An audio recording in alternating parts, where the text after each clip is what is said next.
All right, welcome to the last lecture for MC201 over the winter session from 2017 to 2018. Happy New Year, happy second day of January. I'm recording this for the 3rd for Wednesday.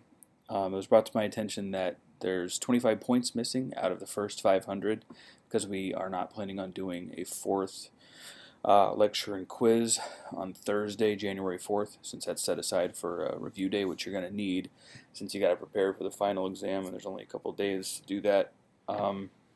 So I just decided to create a participation score of 25 points and give it to everybody.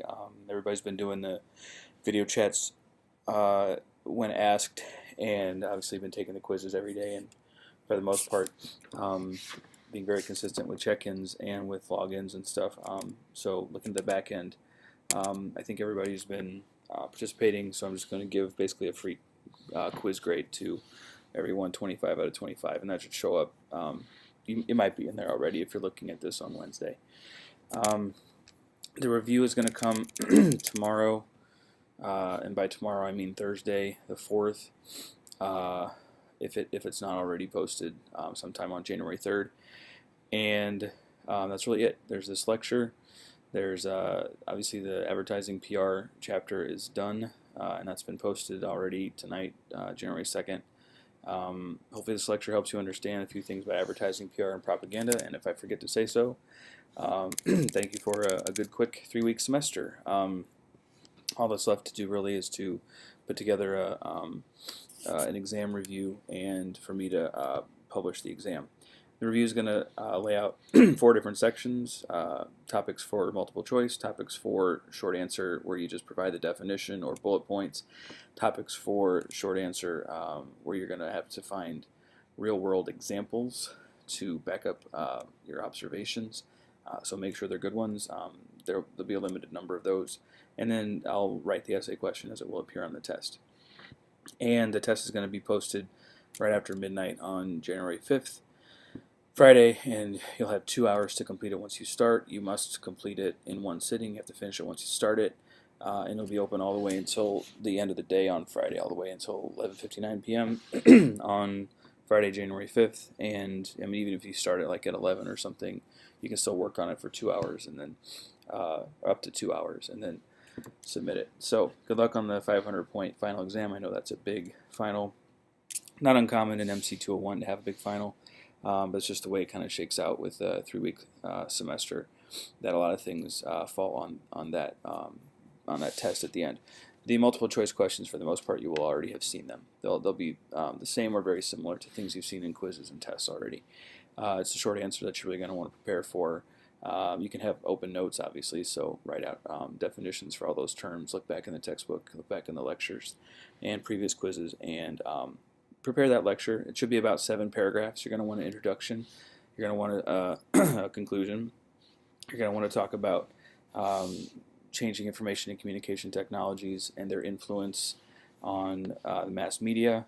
Don't call it cause and effect. Don't call it direct influence. They're one of many influences on how mass media are changing, but obviously the technological changes are a huge part of it. And then subsequently, mass media shifts correlate with changes in society and culture. Make sure you take a paragraph each for society and culture, and maybe another one to drive the point home even further, and then write a conclusion. So I think it's 6 or 7 paragraphs, 4 or 5 sentences each, and I really don't care if you write it out and then sit there and type it. I don't think you can cut and paste into an exam online. But if you type it out and then sit there and retype it into the prompt, I don't care. I just want you to write a good essay and to prepare for this. It's what we've been thinking about since day one.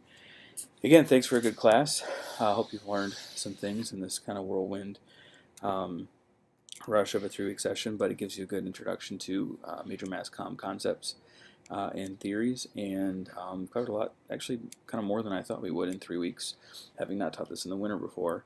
So yeah, you got to watch my beard grow and my haircut on these little chats and or lectures, lecture recordings, and I hope it's been a helpful class, and good luck to you in the future. All right, let's look at advertising, PR, and propaganda. Just 5 slides to go through after this one. Some key terms from advertising. Sort of the core basis of the creative work in advertising is the campaign. Campaigns can have all types of sizes, but the core element is you're taking a brand or a specific product from a brand. You're strategizing what types of messages to create and where to publish them and what people to put them in front of. And you're planning it sort of like, not to exaggerate, but sort of like going to war, an information war. And you're trying to convince people either to think something about a brand or to take an action involving a product that they're already aware of, or you might be doing multiple steps in a campaign if it's a really big one. An influencer references people on social media who are paid to represent different products. Influencer models are relatively the use of influencers is relatively common in advertising campaigns now for just about all types of products.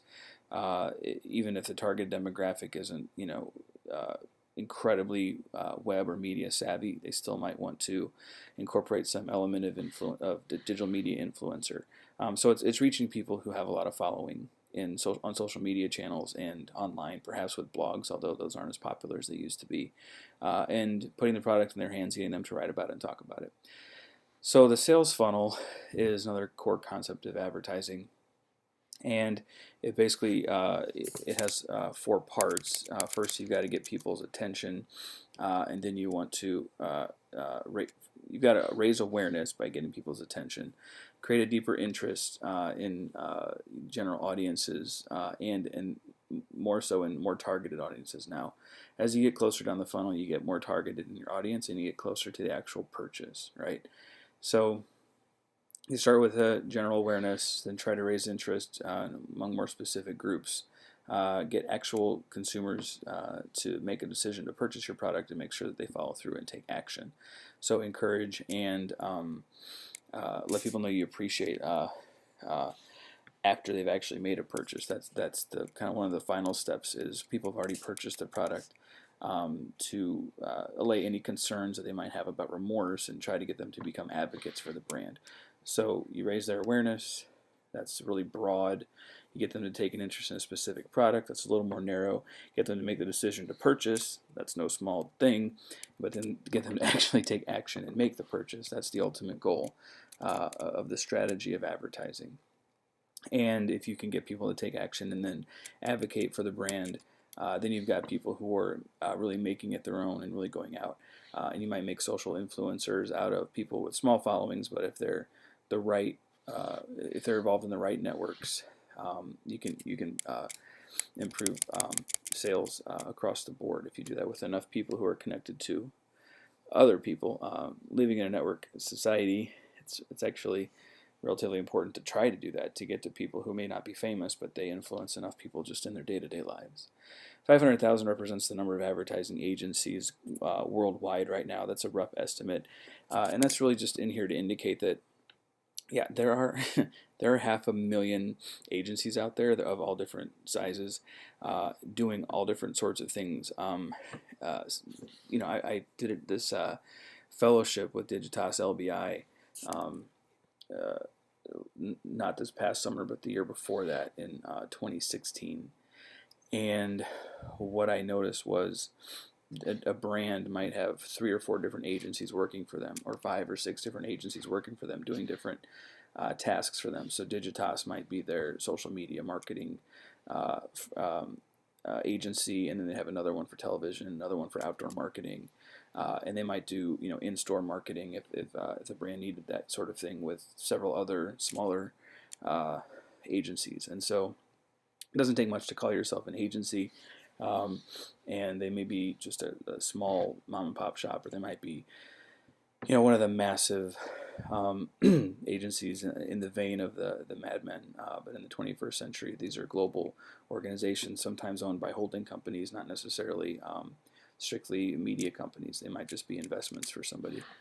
The rule of 7 means this is sort of a rule of thumb. It's not guaranteed, and it's not really even a particularly formal mass comm theory, but the idea is people need to see things 7 times before they will remember that.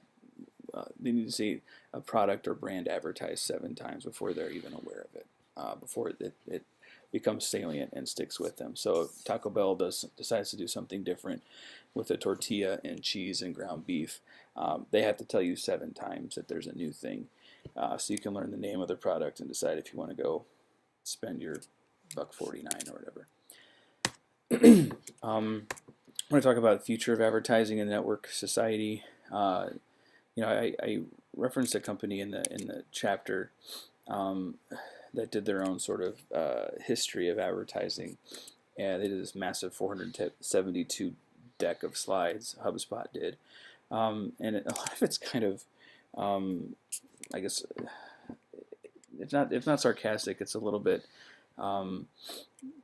critical of the history of advertising, because what they're trying to do is HubSpot is trying to differentiate themselves as inbound marketers as opposed to all these advertisers who generally do sort of interruptive advertising, where they will interrupt your TV viewing experience with an ad, or interrupt your drive with a billboard, or interrupt your web browsing experience with some type of scrolling ad or pop up or pop under, whatever. And they're trying to argue that inbound marketing is a better approach. The whole idea behind inbound marketing is you create some content that is really valuable to people, and they will come to you. So inbound marketing means you do something with a brand that has some value for people, like a cooking show or a podcast about, I don't know, about if you're like an investment firm, you might do a podcast about investing, obviously, and then people come to you and they realize, like, oh, these people really know what they're talking about. This is the firm that I want to help me manage my money, if I had any money, and because they provide useful information, I develop a trust relationship with them. They're not just telling me that they're good at investing because they bought Super Bowl commercials. They are showing me how to invest my money and demonstrating expertise. And you might see that with home appliance brands, or sponsoring cooking shows and stuff like that. The possibilities are kind of endless. But inbound marketing is about making a media product and then bringing the audience in to experience the brand through that product. Content marketing is like a lighter version of that. Content marketing is something that oftentimes is done actually in news organizations. They will create content to sort of look like news and smell like news and feel like news, but it's actually advertising. So the example that I showed in the textbook was of this Orange is the New Black content marketing deal, which was relatively famous as one of the best early versions of content marketing. So it's based on this right here, this sponsored by Netflix, and it's paid post, and it's clearly labeled, but it's actually a news story, and it's a sort of a critical news story about the actual news about women's prisons. So in an interesting way, this is sort of almost advocacy journalism and advertising and content marketing all at the same time. The codes of ethics for journalists say it needs to be clearly labeled as advertising and not even pretend to mimic news, and this is on the borderline because it actually kind of looks like news. And for advertisers, same thing. They don't, if they're caught misleading people, it can hurt the brand, and so they need to clearly label that it's advertising. But this type of content that is for a brand, so-called branded content or content marketing, you can see how it's not as big as like creating a full website or a weekly podcast. These might just be one-off things, one-off stories or whatever. But the idea is still adding some type of mass-mediated message. Adding some value to a mass-mediated message to share an expertise or to get people interested in your brand or in your topic, whatever it is, whether it's a TV show or like I said, some type of. I'm kind of obsessed with home appliances because I did not get that special crock pot for Christmas that everybody else got. I'm kind of bummed out about it. So these two things are mentioned. They're not the sole future of advertising in the network society, but this concept of engaging with people is key. And so the connection between inbound marketing and content marketing, yes, is the word marketing, but it's also the idea of engagement, of brands creating deeper relationships with their clients and customers besides just showing up alongside their favorite TV shows every week or whatever. All right, let's talk about the third person effect. This is one of my favorite mass comm theories. If you can't tell, I talk about it a lot, and I share like the bread and milk video, which to me is, I mean, it's just, that's comedy. It was a meme a couple, probably 4 years back. The theory of the third person effect is we think that advertisements do not affect us, and we also think that advertisements affect other people. So the double delusion there is that we think advertisements affect us less than they probably do, and we think advertising affects other people more than it probably does. The limited effects theory, the limited effects paradigm would tell you it's not like you just tell people Coca-Cola is great and they're like, oh, I'm going to start drinking Coca-Cola now. If they like Dr. Pepper, they like Dr. Pepper. They're not just going to switch to a cola because you told them to or because you put it in a NFL game or whatever.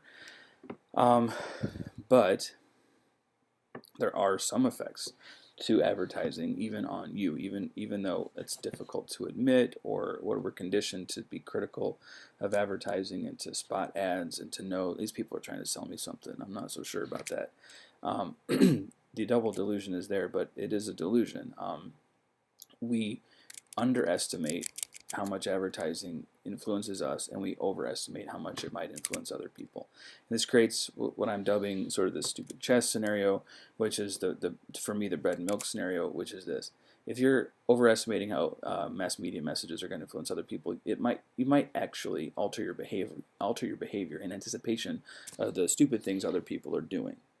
And so the bread and milk example, my favorite example in this whole class, and I'll tell this story even in a 3-week session at 12 o'clock in the morning. The idea is, if you see it's going to snow, which it probably is on the eastern seaboard in like a day or two, pretty massive snowstorm is expected. You anticipate that other people are going to go out and overreact and buy up all the bread and milk. What's the milk? How long are you going to be stuck in your house? 6 days? I mean, bread usually lasts a week. Milk usually lasts a week. As long as you've got some within the last couple of days, you probably should be fine. But there's this tendency to just go out and make sure that you've got these staple goods that if you are stuck in your house, you won't have to run out and get them, in some snowstorm. And, God forbid you live without, toast and milk at dinner, or bread and butter at dinner, I guess, and milk. Some people can't live without it, I guess. I don't know. Anyway, you see the news that the snow's coming. You anticipate that other people are going to be affected by that message, and then they're going to go buy the bread and milk. So you say, oh man, all those other idiots are going to go out and buy up all the bread and milk. I better go buy some bread and milk. The message isn't really influencing me that much. Like, I know better. Like, I know there's probably, there's going to be some snow, but a couple days into it, the roads will be clear, or I'm not even necessarily out of bread and milk right now, but what if it's a bad storm and people buy it out, and the delivery trucks can't get there for a week, and then we got the weekend coming up and kids can't eat their French toast for breakfast on Saturday or whatever. So what you do is you go and you buy bread and milk, telling yourself it's not because the media told me the storm is coming, it's because the media told other people the storm is coming. And then what happens is you become the idiot. Basically, you're everybody else's idiot. Everybody else is thinking, see, I knew that guy was going to come and he was going to buy the bread and milk. And you're not going to explain to them in the store that you're there because they're the idiot, because you're there buying the bread and milk too. And this has pretty serious implications beyond just, buying up products. Whenever there's some type of a scare that, the national supply of rice is going to run low or something crazy like that. Although the national supply of chocolate milk really might run low. I don't know. Apparently, by 2020, we're just going to run out of chocolate. I don't know. Maybe you should stock up now. Maybe not. I haven't run out yet, but that's because the time frame isn't so tight where I have to worry about it this weekend. But this whole concept that the third person effect can make you the idiot to somebody else, make everybody else, the idiot to you, has implications when we start to apply it to our stereotypes of other types of people, people of different ethnicities, or people, different genders, or just whatever, or just people who we think are, more sophisticated than us or less sophisticated than us, whatever it is, whatever groups that you think about. If you anticipate behavior on their part based on their consumption of media, you could actually create the situations that you're worried about. The example I use in the text is if there's bad news in a community, and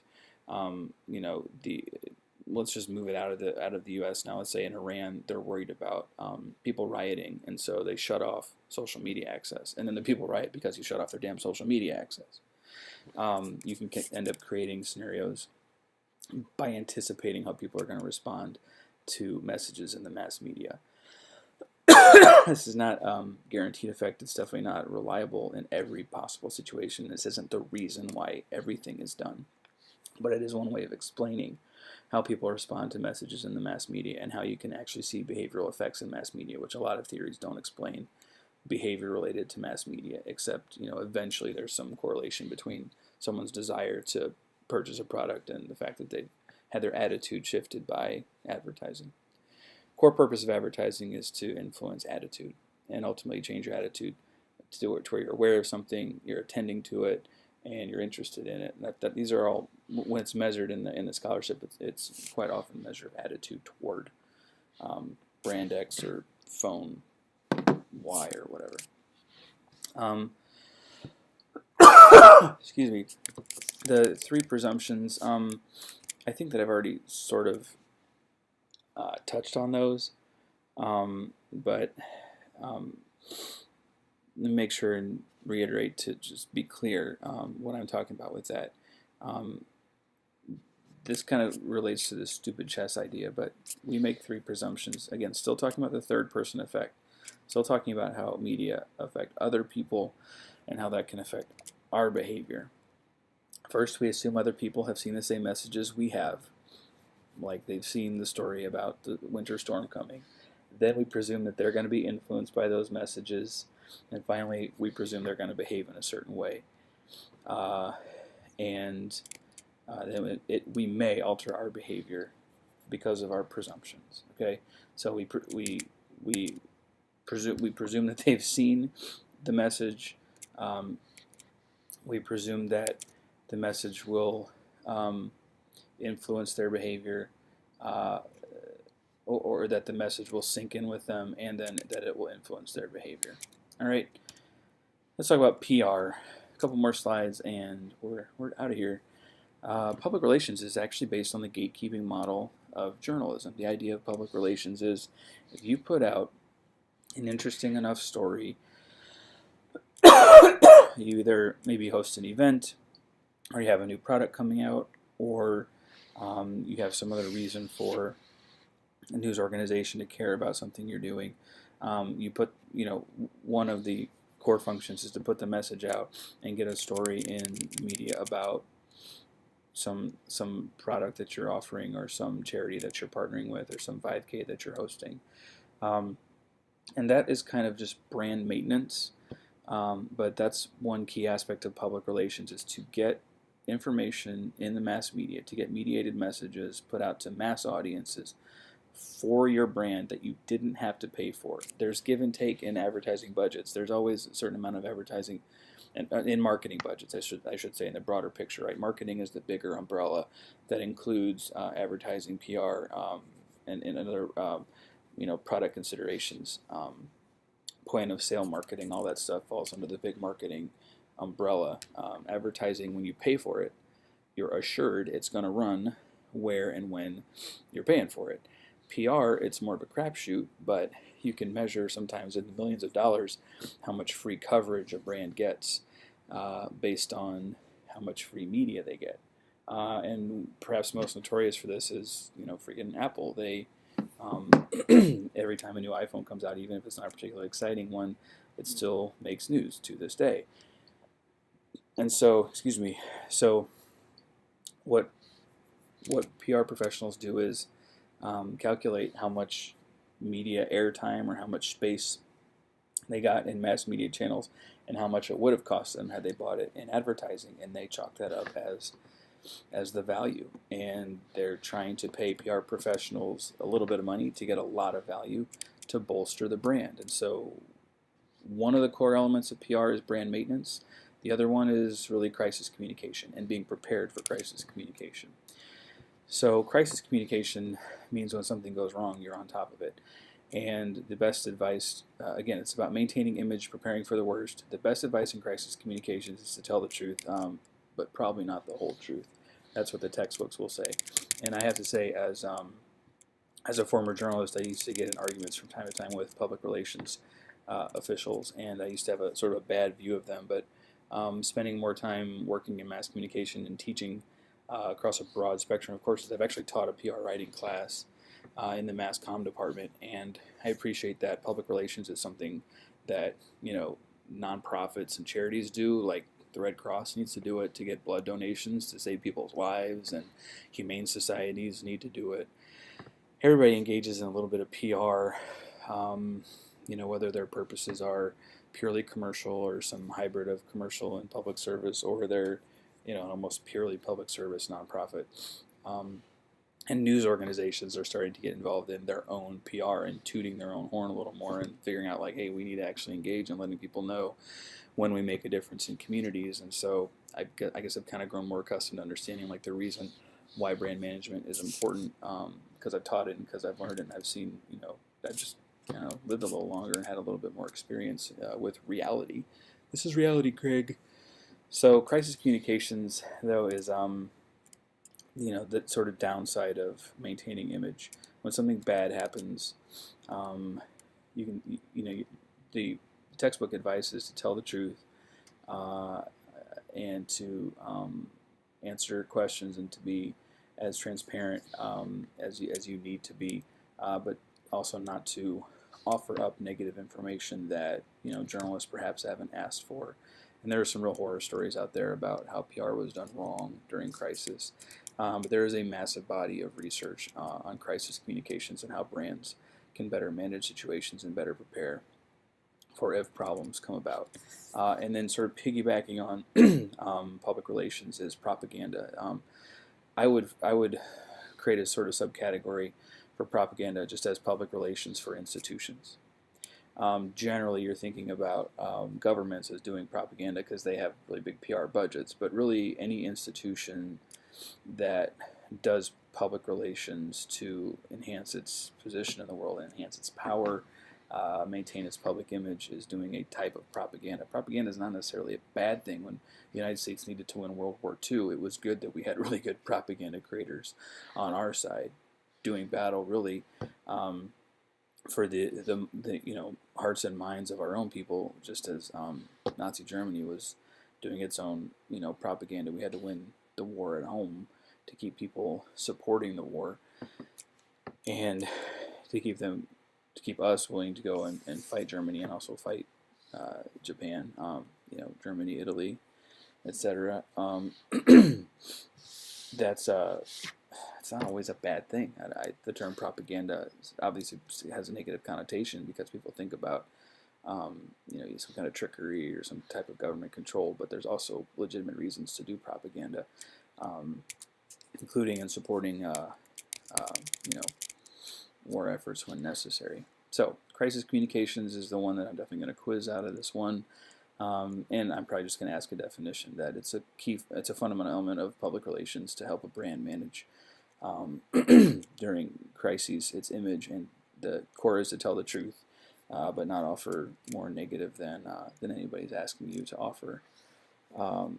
As a journalist, let it be my job as a journalist to dig deeper and to come up with questions and to find out more negative stuff if there is more negative stuff. The downside of PR is obviously that people doing bad things and polluting or treating workers poorly, they're never going to come out and tell you that. And public relations people are always going to try to spin negative things and pretend that they're good. That's why we need strong journalism, and that's why people need to support journalism. Don't expect brands to undercut their own bottom line by telling people more negative things than they should. It's not a good policy for individuals on the dating market. It's not a good policy for brands in the consumer market. Public relations wars. Here we go. Last slide of the semester. I'm making the case that this is a key part of the future of mass communication. That, like I said, news organizations, individuals who are influencers, and of course corporations and smaller businesses, all the way down to mom and pop shops, are probably going to need to maintain more of a so-called public relations presence. They'll probably do so with social media tools and other free tools. And so I call it future, not because it's like some bright, glowing, awesome, hey, everybody has to spin everything type of future. I mean more that in the network society, you got to have some type of digital face, and it needs to engage with other people. It's not enough just to be there in a storefront and have a good reputation and hope word of mouth carries you through. People look to electronic word of mouth when making purchases and making decisions. And so if you're, somebody who does carpentry, you may have built a business on word of mouth, advertising, and connectivity to the community. But if you're going to want to continue to grow business and stay a business when millennials become the customers, not that millennials are ever going to be able to afford homes, but sooner or later it could happen. You're going to need to be in digital spaces where people are and engage with them on those spaces. So I'm making the case that so-called PR wars, or just kind of working to garner attention and to garner goodwill and support, is going to be key for just about any endeavor, nonprofit or for-profit or educational or governmental or whatever in the future. But we can draw on the SMCR model of the past. I think that's the one that should be underlined here is SMCR, sender, message, channel, receiver. That model of the past still works. The reason I bring it up here is because it's interesting that it's still a thing. Sender, message, channel, receiver is still a good starting point for analyzing any mass-mediated message. And what's interesting now is as soon as a receiver gets a message, they can become a sender. You just click, share on Facebook, and all of a sudden you become the person transmitting. And there's this theory of it's not on the test. I haven't talked about it much, but sort of a two-step flow of information. Agendas are set from mass media to people who pay attention to the news. Then those people share information down the chain with their friends, and now it's just like we can see it happening in real time on Twitter and on Facebook. Like scholars can just sit there and watch it, kind of cascading through society through links and further links and further links through networks, right? And so SMCR is still important. It still means sender, message, channel, receiver. There may be encoding and decoding processes on either end of the creating the message and then receiving the message. And then almost immediately there's the chance for feedback or for the receiver to become a sender. So everybody is a publisher. And that's where that's how I kind of bring us to the end. The mass media are dead. Mass media are not completely dead, but the mass media as they were in the 20th century with like these big, 2-3 million person audiences just sitting there in front of the TV like waiting to be fed some information there. That's not going to happen in the future very often where you get audiences of that size. If you look at I saw a year in review of 2017, the top viewed shows, sort of single episodes, and almost all of them are sporting events. It was AFC, NFC championship game and Super Bowl and things that people have to watch live, or somebody's going to tell them the score and spoil it for them what happened in the game, right? So the idea of appointment viewing, really massified audiences ready and waiting to view or receive your messages, that era is pretty much dead, except for a few limited types of live engagements on TV and online and Facebook Live even. But the mediated masses will go on. We will still be a people globally who have professional communicators mediate a lot of the information, or the vast majority of the information that we get before we ever get it. We're still going to see things that were written professionally by somebody at some point and then shared around. The question is, what's the quality going to be if there's not money to fund journalism, especially journalism that looks in depth at communities and then engages at sort of the beat journalism level with these different institutional structures. And how media literate are people going to be? Are people going to question the information that they view and where those sources got their information? I mean, I'll admit in 2016 and 2017 to sometimes sharing things that turned out to be fake, and I'm supposed to be a professional at this. Like, not often, but once or twice a year is a really bad year for me because I'm supposed to teach this stuff, right? So, really concerned about people just sharing information without thinking twice about if it's true or not, and without asking where did the people who, posted this information or who published this information get their facts from. That's going to be one of the real challenges, and so that's why in the chapter and really the book, the online textbook, electronic textbook with sort of a mission, that's really your job as a media consumer, as a member of the mediated masses, to protect the republic, to do the job of reading stories before you share them, and not just being media literate, but enacting your media literacy, acting responsibly. That, by the way, doesn't have to do with your politics left or right. So I got to question where that stuff comes from. Plenty of people are trying to propagandize on both sides of the political spectrum in the United States and across the world. And so the best bet is to read information critically, think twice, think 3 times before sharing, and also try to enjoy it. If you're engaged with something and you're a close follower of something and you truly enjoy it, it might not be political news. You might not be a political junkie like a lot of your mass comm professors might be. But whatever it is, celebrity news, sports news, news about fishing, whatever you're interested in, fashion or fishing, doesn't matter. Think critically about the media messages that you receive, and enjoy it. This is how we receive both our social instructions and our understanding of our world and our place in it, but also how we impart and create culture, and how we share our passions with each other. So again, thanks for being a part of this class and for bearing with the Christmas and New Year's holidays, and I wish you luck on the final exam. Review's coming up Thursday. Everybody gets 25 participation points covering what would have been Thursday's quiz, so you'll go in with 500 possible points already, and then the other 500 comes from the final. So good luck on the test. It's open notes, open book, so study hard, and I thank you very much for being a part of this class. I hope that it was